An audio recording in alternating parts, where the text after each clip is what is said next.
My name's Aaron Massey, and welcome back to another episode of Homeschool, the do-it-yourself show where I teach you how to be a little bit handy by fixing some things around the house and hopefully saving you a little bit of money in the process.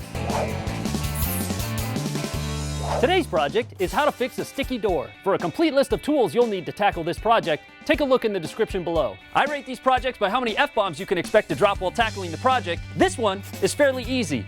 There's a number of reasons why a door can be sticking in your house. Either there's a lot of humidity in the air that's caused the door to swell and expand and hit the door jamb. Number two, your hinges could be loose, which is causing the door to sag and not close properly. And number three, your house could have settled over time, especially if you have an older home, which might have caused the door frame to shift slightly, making it hard for the door to close properly. So today I'm going to show you all the techniques to make sure that your door closes effectively. Step one is to find exactly where your door is sticking. On some doors, it's pretty easy to tell where the problem is because the paint can be chipping or the stain is worn off. If you're not sure where your door is sticking, take a piece of colored chalk and rub it along the edge of the door. When you close the door, some of the colored chalk will transfer to the door frame.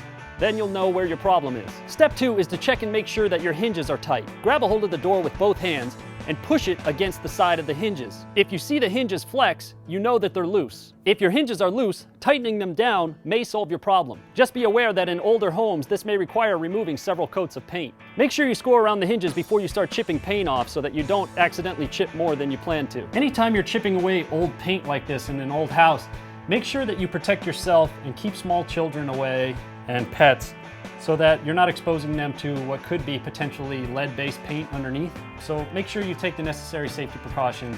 If a hinge screw won't tighten, try replacing it with a longer screw.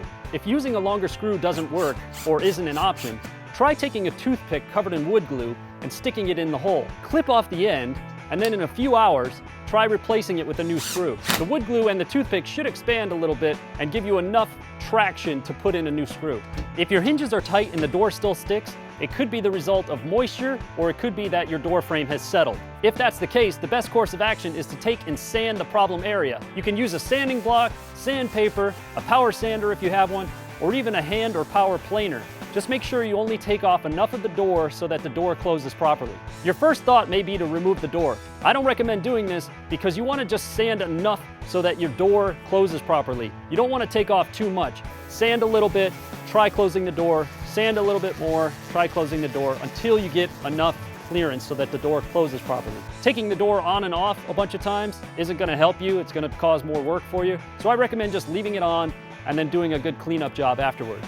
Once you have fixed it so the door closes properly, the last thing to do is to hit it with some touch-up paint, and you are done with this project. Thanks for watching this episode of Homeschool. If you have a project you need to be schooled in or a challenge you'd like to see me tackle, be sure to subscribe and leave a comment below. Thanks for watching, and I'll see you next time.